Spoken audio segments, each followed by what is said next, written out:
where we make sure that each and every child of that age group is enrolled into a school, but the dropout rate is very, very high. The sex ratio of children attending school is 889 girls per 1,000. There is gender equality in school attendance in urban areas, but in rural areas, the female disadvantage in education is very marked and increases with age. As the girl's age increases, her propensity to go to school decreases. So there is an inverse ratio.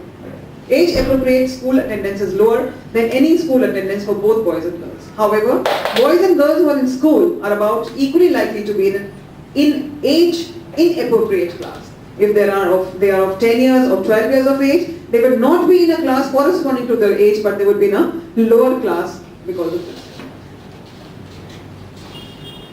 This is a slide on the gender gap in literacy rate amongst the different states. At the national level, you will find that it is a difference between 16.68%, whereas in Rajasthan, where we are situated, it is 27.85. Out of the states shown, Rajasthan has the worst gender gap in the literacy rate. Marriage and spousal age differences. The median age of marriage for women between 25 to 49 is only 16.8 years. And we talk about abolishing child marriages. About 6 years lower than the median age at marriage for men, which is 22.7. In the 13 years since we had the National Family Health Survey, the median age at marriage among men has risen by less than 1 year. In so many years, only the raise of 1 year. Age at marriage for women and men increases with education and wealth. However, age at marriage increases more with education for women than it does for men. Employment. We had talked about participation in economy. So women between the age group of 15 to 49 are half as likely as men in the same age group to be employed. 43% versus 87%. So only 43% women will get jobs, whereas 87% men will get jobs. Controlling for wealth and education, women in rural areas are more likely than women in urban areas to be employed. But the reverse is also true for men. Although uneducated women are more likely to be employed than educated women, some of this effect is also due to a positive association of no education with poverty. Once the education is controlled for, women who have 12 or more years of education have higher odds of being employed than women who have no education. Even with controls like education, age, wealth, marriage is negatively associated with a woman's likelihood of being employed and is positively associated with a man's likelihood of being employed. Most employed women work in agriculture, only 7% work in professional, technical or managerial positions. This is the slide for how women are distributed in the work, occupational distribution. Now, as opposed to if you see that 59% of the women are working in agriculture. Of the working women, 59% works in the agriculture, and this reduces what ma'am had talked about skills. It reduces as you go on to those jobs which require special skills. The representation of women further reduces because of no access to skill. Employment, if you see this slide, men are 2 times as likely to be employed. Men are 2.7 times as likely to be employed for cash. If you look at the blue rectangle, you can see that the distance is almost half.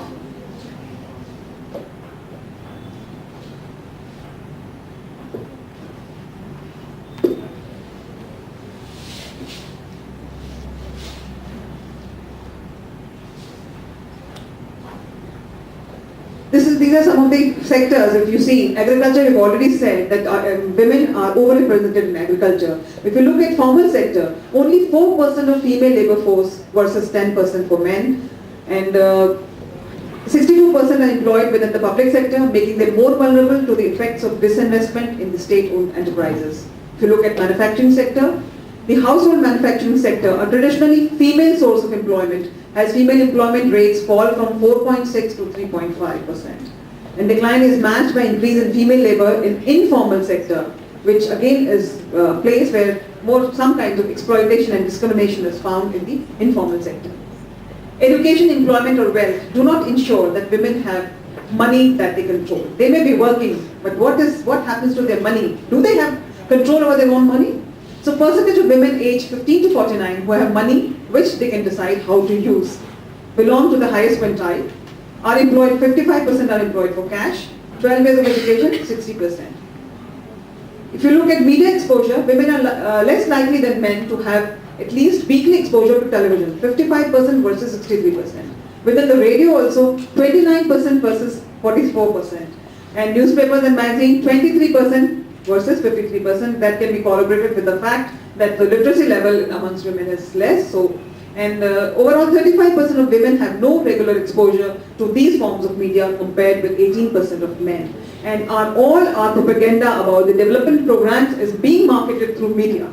So we are in any case excluding a large number of section of women just from this because they have no access to media or no ways to. If you look at gender relations, although most men aged 15 and 49 believe that husbands and wives should take decisions jointly, the proportion who believe that it should be the husband who has a major say in most decisions asked are also very significant. More than half the women and men agree that one or more reasons that justify wife beating. Now, violence is being justified there. Both are most likely to agree that wife beating is justified if a woman disrespects her in-laws and if she neglects the house or the children. This is stated in the Family Health Survey, these responses.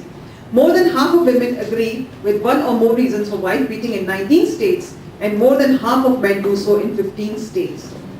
In all but 5 states, women are about equally or more likely than men to agree with wife beating. So even women are also agreeing that it is right, it's okay to be beaten. Urban residents, higher education and wealth are associated with lower odds of women and men agreeing with wife beating. Age is important but has an opposite effect for women and men's agreement. Access to resources. Women have on average lower per capita resources than men since they are overrepresented in the lower wealth quintile and underrepresented in the higher wealth quintile. We had talked about the glass ceiling also. That as we progress higher and higher, you find less and less women at the place. The gentleman had told us that we have a president, we have had a prime minister, we have this. Yes, we've had, but there are exceptions. I have a slide showing the political participation in the Lok Sabha also. Even now, in 2014, the 16th Lok Sabha election also, we have only 11% participation of women. And we are talking about 48% of women as against the 100%, the participation in the population. So women face a large number of hurdles in accessing healthcare. Of the 8 specified hurdles, 1 in 4 among all women and 47% of the women in the lowest wealth quintile face 3 or more hurdles.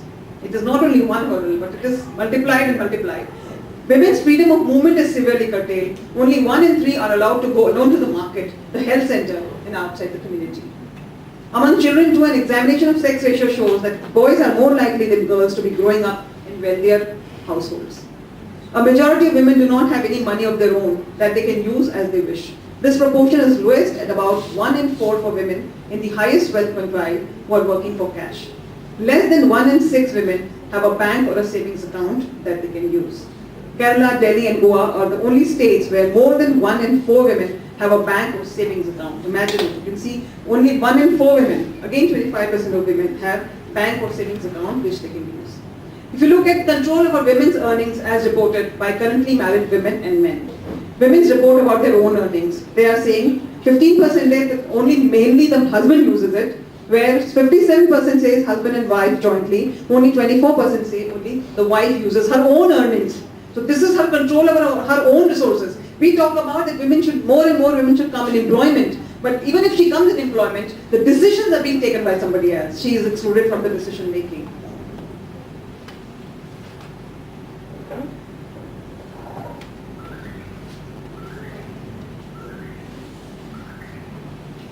Married women in decision making. Among those who have earnings, more women, 1 in 5, than men, 1 in 18, do not have a major say in how their earnings are to be used, and fewer women, about 7 in 10 than men, have a major say in how their spouse's earnings are being used. Women control of our own earnings increases with education and wealth, but men's control remains consistently high. Participation in decisions about the use of spouse earning increases with education and wealth for women, but for men, it does not vary with education and declines with wealth. About 1 in 5 currently married women who earn at least as much as their husbands, which speaks a lot. But women who earn about the same as their husbands are more likely to have a major say in the use of their husband's earnings than both women who earn less than their husbands. So there, maybe if we are able to encourage women to enter into employment opportunities and earn, probably it may speak more for their empowerment. Do married women participate in other household decision making? If you look at make decision alone or jointly with the husband, 62% about their own healthcare also, they are making decisions with the husband. 53% for major household purchases, 60% for daily household needs, 61% to visit her family and relatives also. She is taking decision with the husband. In all four, 37% and none of the above, 21%. Percentage of women who are allowed to go alone to market, 51%, health facility, 48%, places outside village and community, 38%. To all the three places, only 33% are allowed to go to any of these places. And none of these places, about 4%, were not allowed to go anywhere out. Spousal violence, we've already talked about spousal violence. Now when we talk about, out of 193 heads of state, only 23 are women. We are talking about participation, we are talking about inclusion. Where is the inclusion? Women at the top. The higher up an organization's hierarchy, the fewer the women. Women have to face glass ceiling, which is very, very evident. How many vice chancellors, women vice chancellors, how many women presidents, prime ministers are there? As you move, even in corporate sector also, as you move higher, you will see that women are being, whatever, it may be said that women opt out, but they opt out, even if they opt out, why do they opt out? It is kind of an indirect force on them to choose between the family or work. So women being women, they would choose the family over work and then forego all the promotions, etc. in terms. If you look at the political participation, with the first Lok Sabha, we had 4.41% of female members to total. And in the 16th Lok Sabha, we had 11.23. In so many years, we have only been able to come up to 7% in terms of political participation. This is, and then we are talking about affirmative action, and we say that we should give reservation, and we have many of the states have given reservation to women in Panchayati Raj institutions also. Yet we see that even on all those political parties which talk big about women empowerment, we talk big about inclusion of women, gender mainstreaming, also when they field their candidates, we find that women are missing in the candidates being fielded. Of course, there are a lot of constitutional provisions which have been given. I will not go into detail because we all know these constitutional provisions, but the point of raising these constitutional provisions here was that despite all what has been done by the government and after independence, yet we see the kind of results we have seen. And these are provisions by the government, and these are results by the government. So they cannot make an outcry that these results are doctored by the NGOs or by the academicians, but these are results by the government agencies themselves. And if the government is looking at these results, when they analyze these results and see, and that is where the inclusion, point of inclusion comes in, that you have to understand what is missing and where are we going, and then plan our strategies, of course. There are lots of acts are there for women. If you look at inclusive strategies, we should build awareness. Much has been said about awareness building. So much of resources are being put into awareness building, but it is not coming. Somewhere there is a need to change the strategy, change to understand the basic phenomena of exclusion, like ma'am said. It is power. You have to understand that why we don't want to give, if we allow the women to be empowered, she will start taking decisions which will not be good for my male ego. I'm sorry, I'm putting this submission before men, but this is the patriarchal mindset has to be broken if we want women to be included, the gender to be included. We have to strengthen their capacity. Capacity building is very important. Talking is not that important as much if you want the woman to come in front. You know, we've done some surveys on the self-help groups, and some of the self-help groups have done wonders to the women in terms of their capacity building, in terms of their ability to take decisions, in terms of the ability to speak out their mind. And which I had recently been to Kerala, where we were looking at the Panchayati Raj institution, and it was so heartening to see that we went to a Gram Panchayat, and out of the 21 ward members, at least 15 were women, and they were very vocal.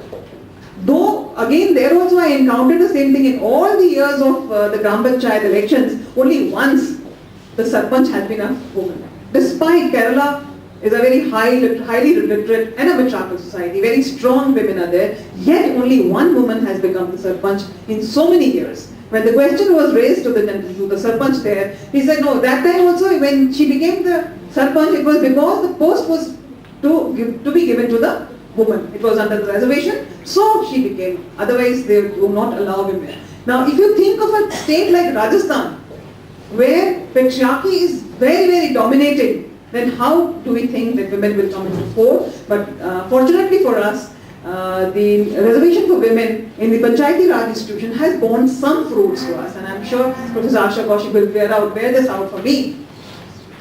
There is a need to complement expansion of service coverage. We have to go to the women. We cannot expect women, we have to have a proactive approach. We have to take women into consideration, and addressing deliberate exclusion is a complex and which requires concentrated efforts on many fronts. It is not one front. It is not, if she doesn't have money, I will give her money. If she doesn't have a job, I will give her a job. That is not enough. We have to work on it should be a multi-pronged approach to include the gender into, out of the social exclusion and get out.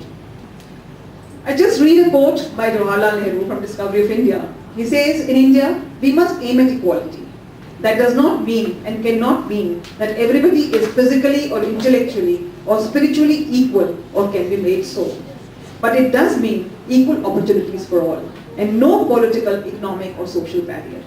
It means a realization of the fact that the backwardness or degradation of any group is not due to inherent failings in it, but principally due to lack of opportunities and long suppression by other groups. We come back to the same thesis by Professor Kaushik when she said that it is the exclusion by the groups which is important. We have to understand this. When Jawaharlal Nehru wrote this book, Discovery of India, it was in a very different time. And today when we discuss the issue, we are in a very different time. Yet we find this quote as important as it used to be in those times. Even today it holds relevance and holds some food for thought to understand that despite so much of work being done in independent India, yet we are still at the same crossroad which we were at about 60 years ago. Thank you.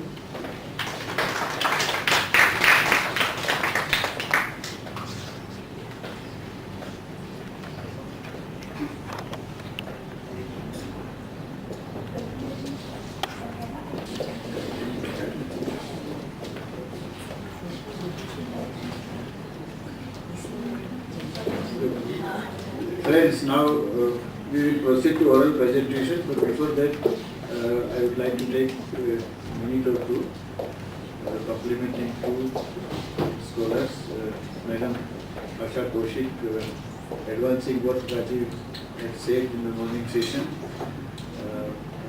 I won't go into details, but then the mode of production which has governed the entire process of exclusion, deprivation, was viewed by different scholars, different points of time, including Marx and then. So that is one theoretical perspective that she gave. And then in the context of Constitution of India, she made several observations. But one thing very important she made was that it is a exclusion of group by group, and there she referred to the aspect of culture, which I think in the entire session in the morning and in the afternoon also was missing. The economic forces were given more and more space next time. Madam Rashmi Jain talked about the factual situation which is observable in Indian situation. So we know according to her presentation that what is happening, what is happening. But the more important question is, she also said that how can we get rid of it? But why it is happening? I think if we try to examine answer to this question, I think the cultural aspect of the society is more profound, which somehow in the theoretical perspective seem to have not received that attention. Of course, both these presentations are excellent. Why I am insisting this thing? Only for the fact that exclusion, deprivation, these are universal features. In one society it is class-based, in another society is caste-based. Gender is common to all societies. So now what is the major source whereby these kinds of exclusion, deprivation are legitimized and practiced? Madam Rashmi told that people choose to opt out. Now, under what condition opt out? If we cover these kinds of facts, I think we will be able to reach further into understanding the entire thing. And remaining things, my other speakers will tell you, but we have been very richly benefited, madam. And I was complimenting her to say that I have come across very few persons, at least in my limited experience, that such a strong hold of theoretical and empirical situations and then immediately reacting to the scholar like Rajiv is really honored to this entire workshop conference. And madam, you have also done a lot of interesting material from different parts of the country, and including Panchayati Raj, where participation is supposed to be encouraged, and what is happening. With all these few remarks, I will now invite,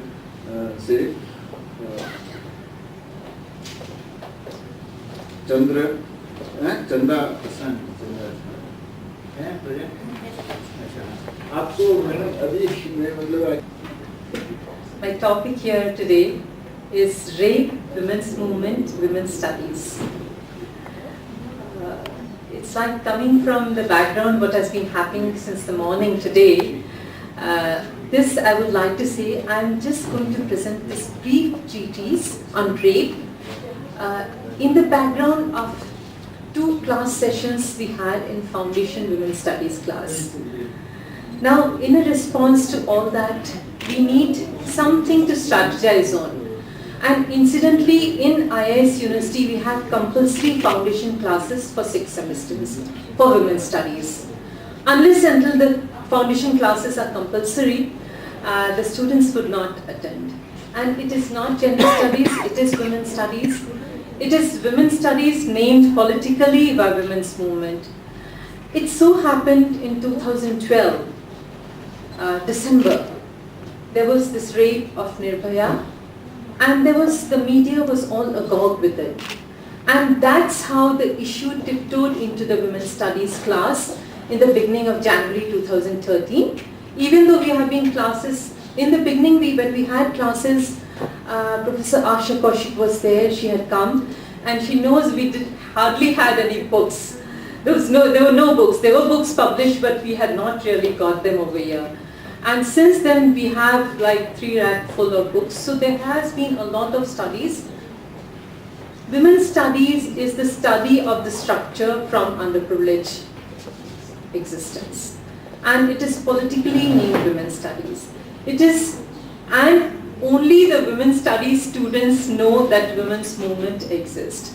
So the exclusions of the knowledge that women's movement can get together, and that women's movement is believed in India to have come across in late 1970s, early 80s, with reopened rape case of Mathura in the north, and in the south, Ramiza B's rape case in Hyderabad. Who knows Ramiza B? Who knows? And when I say Mathura rape case, people think the rape happened in Mathura. So that Mathura is the name of a girl.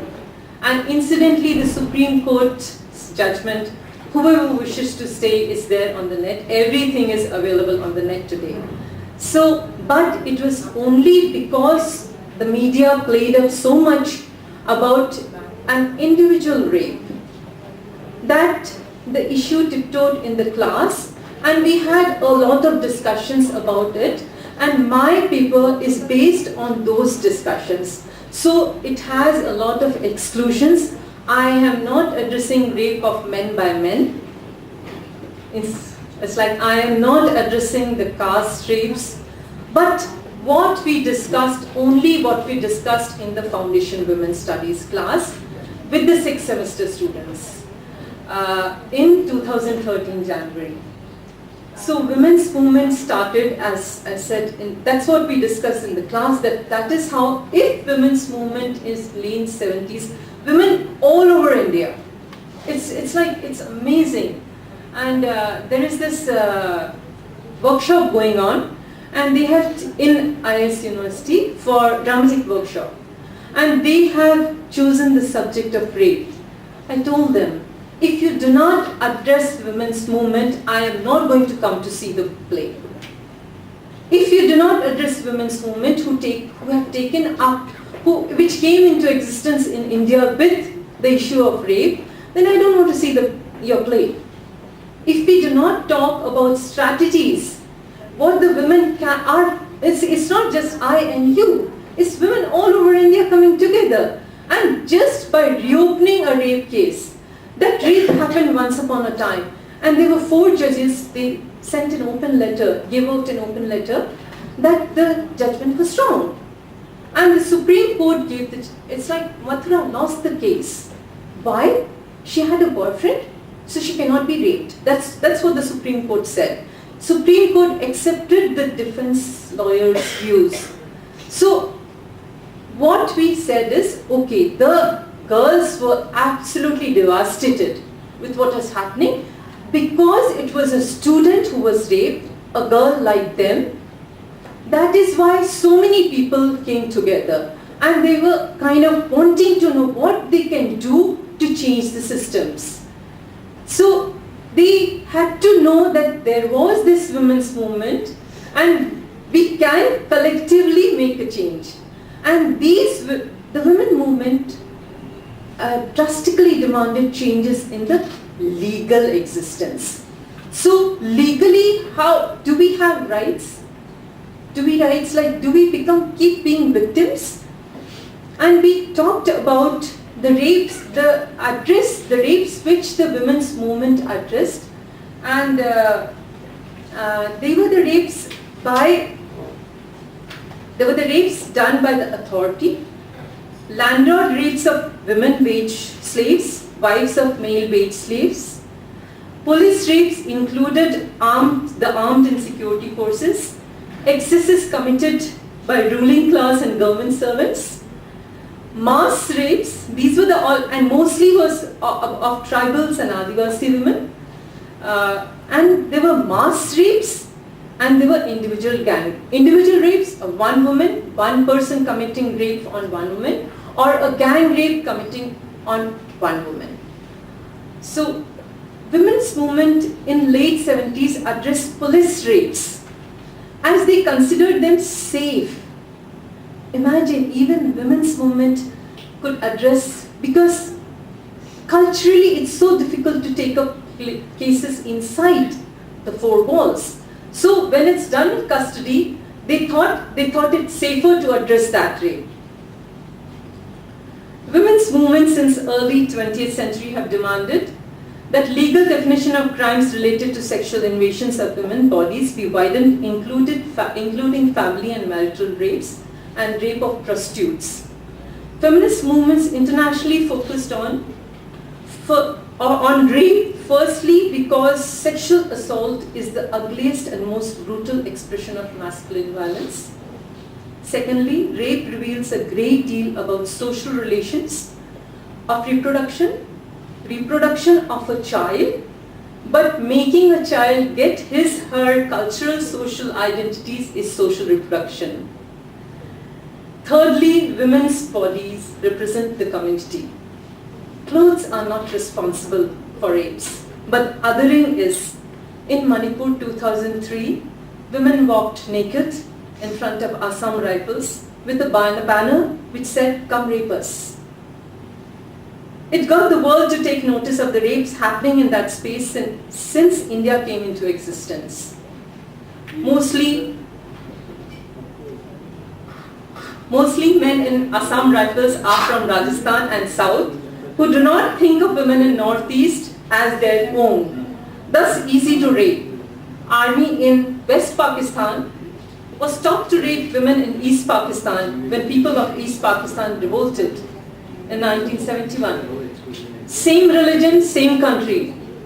East Pakistan, West Pakistan, same religion, same country. And men in that army, West Pakistan army, were taught to rape. Identity making is relevant to rape. Women in Pakistan gave a public apology in 2001. A public apology makes us bring social change. Policemen who raped were caught but acquitted in both cases, as I said, Ramiza Bees and Mathuras. While 25 years later we are in the same state today, people in police and judiciary are also part of the same cultural background. Not just male dominance, but also a patriarchal structure. Reported rape cases in 1972 to 2,562. In 1986, I'm taking old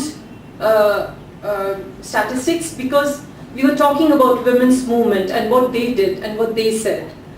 And the increase was from 2,562 to 7,317. But feminist groups thought that the increase could be because the society was conducive to women getting courage to report. It was so that when it's conducive, culturally accepted to come out and report, that is why the women kind of, okay, okay, thank you so much, sir. I just want to end on a positive note.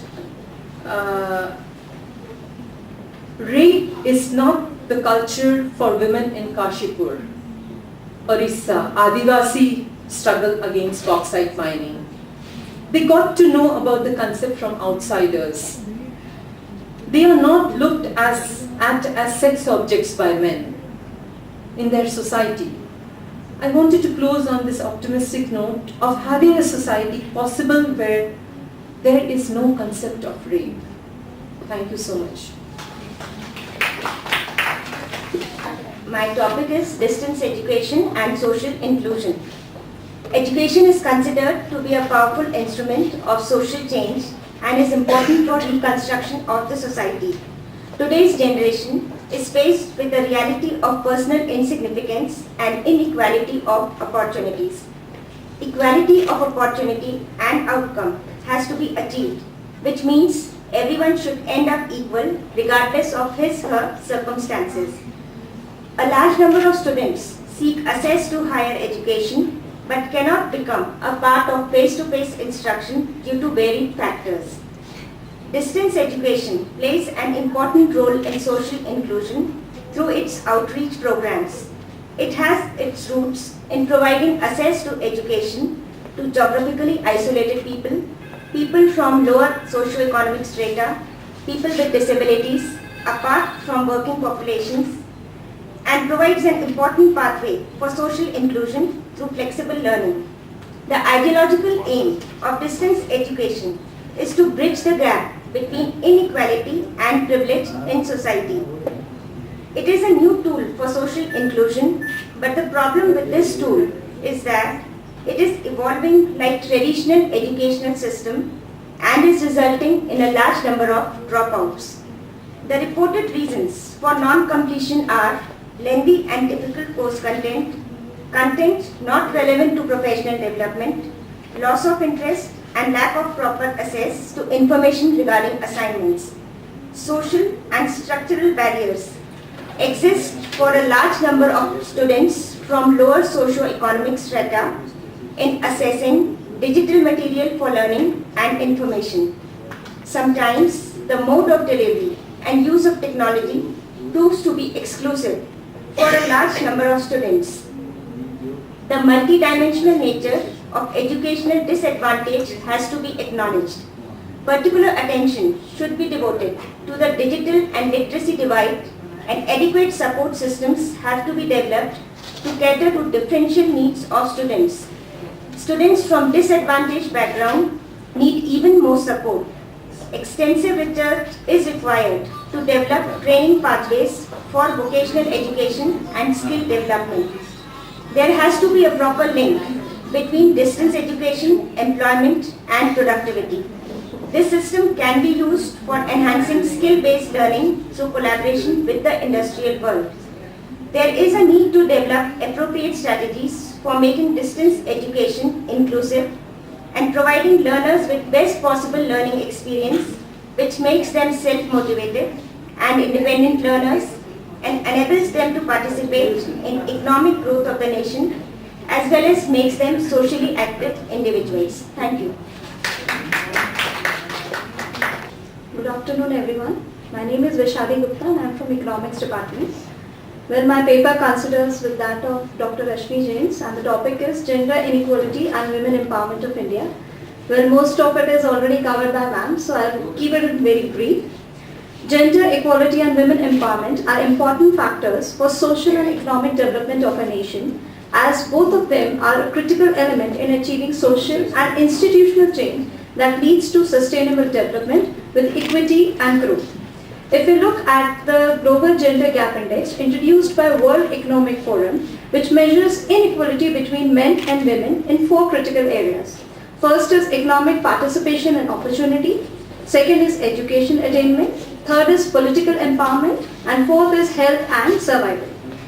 Among the ranking, India ranks 123 in terms of economic participation, 121 in educational attainment, 134 in health and survival, and 17 in political empowerment. In the paper, I have measured 3 inequality systems, that is health, education, and economic development. If we look towards the health discrimination, in India it started from very previous times, as it is depicted by the sex ratio, which is 943 women to 1000 men.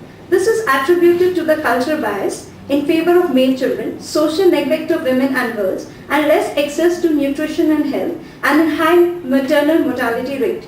If we look at the data of maternal mortality rate, it is the second highest in the world, as ladies die due to pregnancy related to illness every year. In rural areas, almost 60% girls married before the age of 18, and the same percentage of female girls bear babies before they are 19. Within the education sector, the inequalities ascertained are that around 245 million Indian women are illiterate, and they constitute world's largest range of unlettered females.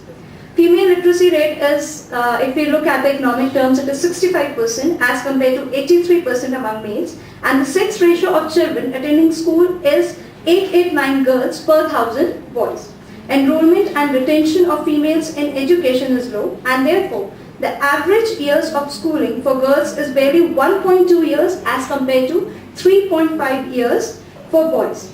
A glance at the economic development sector indicates that the official information does not replicate the quantity of labor that females actually do for their families to survive, like collection of fuel, fodder, keeping poultry, etc., with no social security advantages, and they are paid low for this informal work, which forms a vital part of their family's financial gain. There are wide disparities in employment ratio, which is 25% among women as compared to 51% among men. Most of the workforce is among the women is employed in the agriculture sector, and only 7% of women are working in professional, technical or managerial occupations. Nearly 1/3 of agriculture employees are women, who are paid 30% lower than the men's wages. Hence, I would like to conclude saying that women can be powerful change agents. So empowering poor rural women involves 3 critical and interrelated dimensions, that is, expanding access to assets such as capital, land, knowledge and technologies, strengthening decision making and their representation in community affairs, and improving women's well-being and lessening their workloads.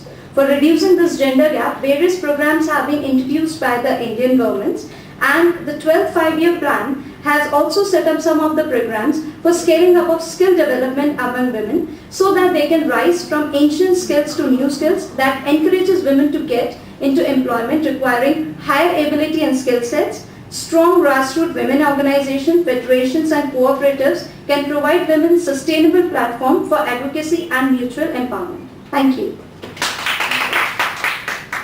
My topic is caste exclusion, a monster for social development. There are certain castes in Indian society which are socially excluded, which means The group are wholly or partially excluded from full participation in the society in which they live. There are certain scheduled castes which are socially excluded and are deprived of education and occupational opportunities, which eventually lead to poverty, and it translates into poor level of health. In India, exclusion revolves around the societal interrelations and institutions that exclude, discriminate, isolate and deprive some groups on the basis of their group identity like caste. Exclusion of some castes would also cover other spheres such as education, health, housing and similar social needs. Let us begin with exclusion and discrimination in economic sphere.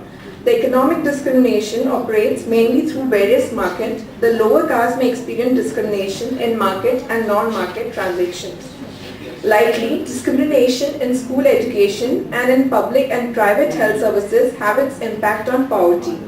Discrimination in school in village setting may take form of denial of access to education and skill development.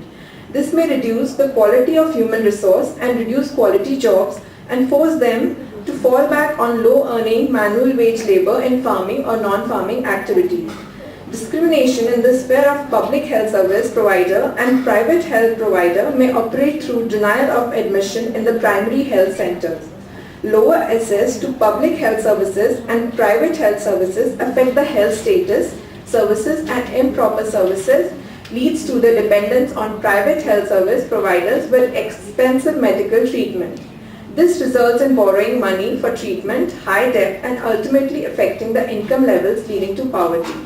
Few suggestions for inclusion of scheduled castes could be: the Government of India ensure that a national action plan is developed and implemented without further delays to eliminate all forms of discrimination including caste and even gender-based discrimination.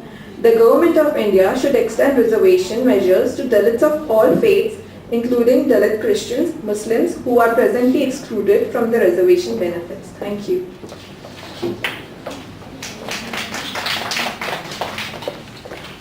Everyone, my topic name is gender inequality in Indian society. Gender inequality, which generally means an unequal treatment of individuals which based on their gender. In this context, the paper analyzed the problem of women who receive unfair, unjustly and ill treatment in their life. Gender inequality is not a fight against a man, but it is a fight to make change on them or remove the biased attitudes of the people that are prevailing in our Indian society. Our society, which is developed in many aspects in science, technology, but certain issues which need to be focused in which gender inequality is made. It is gender discrimination which is a most enormous problem in the society. No one society is unaware of this issue that women get a secondary status within a household and workplace.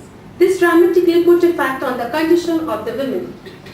The gender gap can be seen in various kinds of fields, in employment opportunity, in political participation, power, education, etc. When we talk about education, 82.14% of adult male and only 65.46 adult female are known to be literate in India, which show the difference in both the level of education level of both the sexes. Not only in education, but we also see in economic field there is a wide gap. Women get a less wage as compared to the men. Men are allowed to occupy more jobs as comparison of the men. If we see our sex ratio, which is dramatically in the favor of males, the main chief reason behind is this: various kinds of female infanticides, feticide cases has been seen, which shows that our society given more valuable to the man as compared to the female. Our Indian Constitution, which is working for last 60 years, but if we talk about equality, the male and female is not equal yet.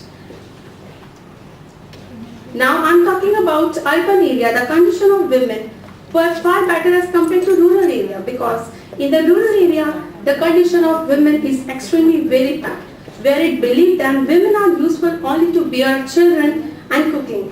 It is very important to change the people attitude toward women.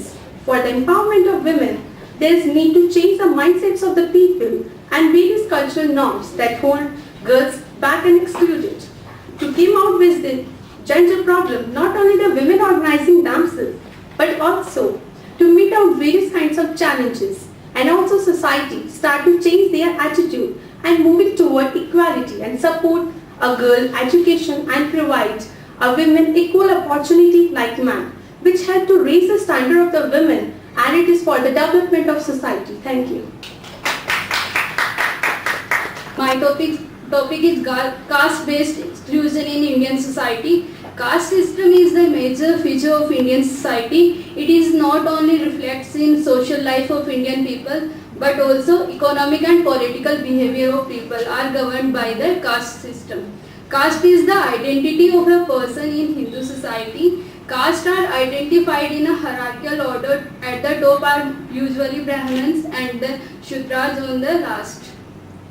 Caste is a system of exclusion and exploitation. It stands in the sharp contrast with traditional understanding of caste as a tool of social control for preserving the Hindu society. It is a system of exclusion because the caste determines the occupation and status of a person. The members of a caste is determined by birth. There are many rules in Indian caste system which caste members have to follow to avoid being shunned from their caste members. The main characteristics of the Indian caste system have to do with endogamy and occupational restrictions. Any violation of this results in excommunication from one's family and caste. There is a strict barrier when it comes to mixing of a superior caste with an inferior caste. Hence, under the caste system, every abides by well-established customs and well-defined norms of interaction. The caste system, on the basis of hierarchy, social division, and purity and pollution, has leads to exclusion and deprives certain groups from enhancing their mobility and life chances. Caste exclusion leads to many problems like poverty, unemployment, corruption, crimes like honor killing, racism and inequality in India. Caste-based economic organizations produced strong barriers for mobility and progress and led to the marginalization and discriminations of the poor, weaker sections of the society. The caste structure also alienated the economic progress of an individual depends largely on caste. Caste system is proving harmful to the nation and barrier to the development of nation. It is said that all men are born equal, but the social reality is that not all men are born equal. Caste with its practices of casteism, untouchability and discrimination continues to infect as well as inflict upon the social order and human collectively. Some suggestion to eradicate the caste exclusion: education and democratic equality, intercaste marriages should be encouraged, and by creating cultural and economic equality in the minds of the members of the various castes. Thank you so much.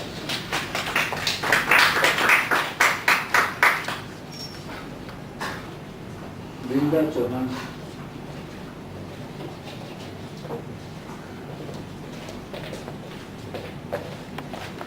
Good afternoon everyone. I am here to present my paper on the topic Gender Exclusion in India. The paper talks about the dark side of the society in the form of gender inequality, which are enormously humiliating the society in India. This problem is diversified in almost every sphere of the society, whether it is in employment opportunities, workplaces, education sector, etc. to household activities. This problem comprises all the discrimination of the genders being underestimated in either way, remaining as one of the major crimes to the human development in our country. India's Human Development Index being adjusted for gender inequality signifies India as worst performing countries of South Asia after Afghanistan. This is the new numbers of Human Development Report of UNDP shows. There is a small example which reflects the presence of gender inequality is that still in many rural society, women are not allowed to sit together and have food with the male members of the family. although she has to eat at the end and intakes the leftovers of her husband considering the higher status of the deity. Whereas because of the low status of women, husbands never do the same. This signifies that one of the causes of gender inequality is the traditional patriarchal system displacing the women to the secondary status. Another example of gender inequality prevailing in our country is the strong son preferences, causing higher rates of female infanticide and feticide, leading the sex ratio to 940 females per 1,000 males in 2014. Around 12 million Indian girls have been aborted since last 3 decades. Even after strong implementations of the legal framework, yet the problem of gender inequality is still continuing in the society. The alternate way to solve the problem is the necessity to promote education, generating awareness to degrade the backwardness and orthodox views of the Indian society. Education doesn't only opens up the way to career and jobs, but it certainly invokes the power of understanding the rights and the wrongs amongst the youth. Also, moral socialization within the family is highly required. At the other hand, it is the same country in which girls are proving themselves in each and every arena. Examples like Indira Gandhi, Pratibha Patil, Vasundhara Raje, Smriti Irani in political spheres, Saina Nehwal, Krishna Punia, Sania Mirza in sports, Chanda Kochar, Kiran Majumdar, Naina Lal Kirwai in business sectors proves the women empowerment. To encourage such remarkable examples of empowerment, inspire others, which may help to some extent as a prospect of motivation and can degrade the various unfortunate stigmas against women from the society. Thank you. Now I will invite Namaskar. I am a research scholar in the Department of Sociology, Ragini Ishwar. The title of my presentation is A Crusade Succeeds. The Global Polio Eradication Initiative, a partnership between the World Health Organization, UNICEF, Rotary and CDC, was launched to eradicate polio from the world and at the same time strengthen health infrastructure. The initiative has achieved significant progress towards both these goals. Polio is now gone from the Americas and Western Pacific region and showing no trace in Europe. There has been a dramatic decline in cases everywhere in the last so many years since the target was set in 1988. Millions of children who would have been paralyzed can still walk. Polio has gone from being a leading cause of disability to a disease that is on the verge of eradication. At the same time, the Polio Eradication Initiative has achieved lasting benefits that will have an impact on the control of other diseases. Immunization coverage has improved in countries where polio has been eradicated. Other health interventions, such as delivering of vitamin A supplements, are now included in polio immunization campaigns. Millions of volunteers and health workers have been trained and mobilized. A global laboratory network has been created. There now exists a unique global partnership for health. A unique partnership has been built that unites heads of state from polio endemic countries, different government agencies, private industries, foundations and celebrities, with organizations like Rotary International, UNICEF and CDC along with the World Health Organization. The Eradication Initiative in its final stages will now bring an end to this disease forever, and in many ways it represents a new beginning. In that sense, it has raised a platform for strengthening preventive health services and health sector development and health infrastructure necessary for tackling other epidemics. In India, it has been a monumental task and required extraordinary efforts by the governments and partners involved. This was a collective wake-up call. Thousands of foot soldiers worked relentlessly to ensure that India could one day achieve a world where no child was affected by polio. On January 13, 2011, the last case of polio was identified in West Bengal. This was followed by the landmark achievement. The World Health Organization removed India from the list of polio endemic countries on 24th February 2012. And now we are proud to say we have eradicated polio, a trophy signed and stamped by the World Health Organization. India celebrated its victory over polio in March 2014. The success story of polio campaign can be applied towards inclusion of people suffering from other communicable and non-communicable diseases. Thank you. I will say that we had two very excellent and thought-provoking presentations, more in terms of theoretical, version of the entire thing, and then what is happening at the global and national level. From Rashmi Jain. And later, this was followed by some presentations from scholars who are emerging in the discipline. They have made observations and also given different kinds of statistics. There were some themes which were away from the major theme of the conference. But what I would like to say that these facts are available from various sources. And then the process of inclusion and exclusion is a process which has a beginning, and we have seen that from ancient time in society this has been located. Madam Asha Kaushik pointed out, and very effectively pointed out, that the Constitution of India provides us a guideline.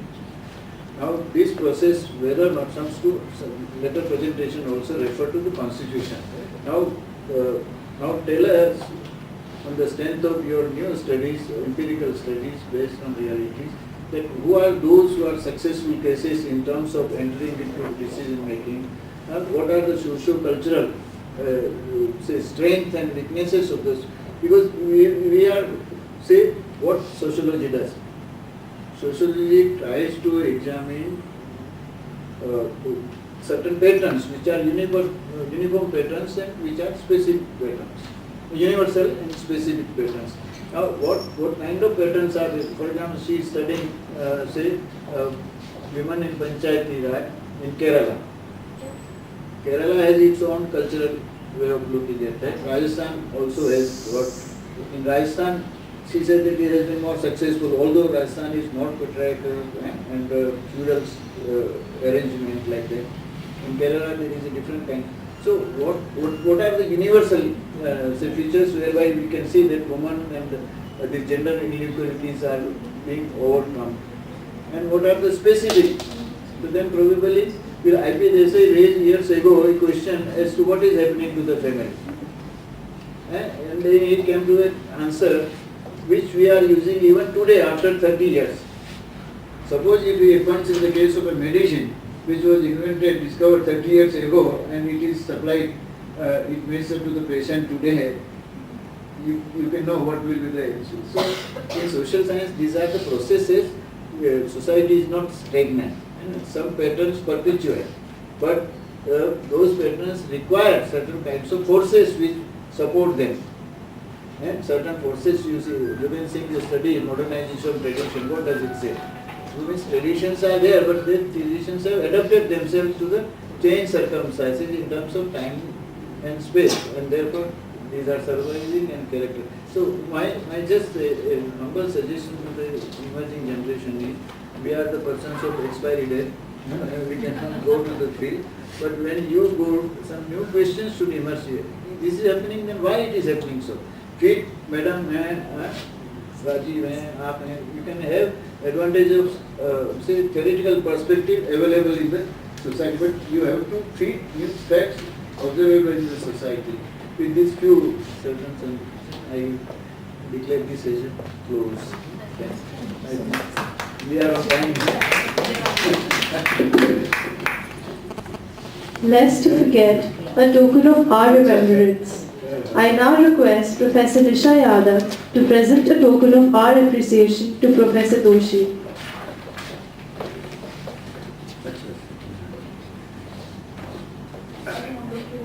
धन्यवाद. Thank you, ma'am. I request Professor Deepa Parekh to present a memento to Dr. Rashmi Jain.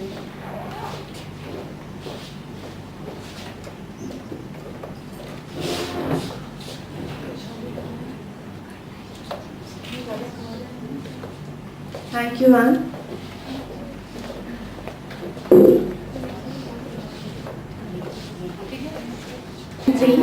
On government policies and interventions for social inclusion. The issues of social exclusion create structural and processual hindrances in development activities. If certain issues are to be constructed logically, using history as a source, then it can be said that warlike situations, insurgencies, terrorism, segmentization are those consequences which lead to troubled nation states. To minimize these occurrences, it becomes the responsibility of the government to frame such policies and strategies which can minimize social exclusion. This is possible only when participation of all categories is encouraged. The Government of India, through decentralized planning, Panchayati Raj institutions, protective and productive discrimination, microfinancing institutions and other welfare programs has encouraged upward mobility to those sections of society which were marginalized, leading to empowerment process. Empowerment challenges social exclusion. This technical session focuses on the role of policies and programs for creating downwardness in exclusion. Thank you. Now I hand over to the compeer.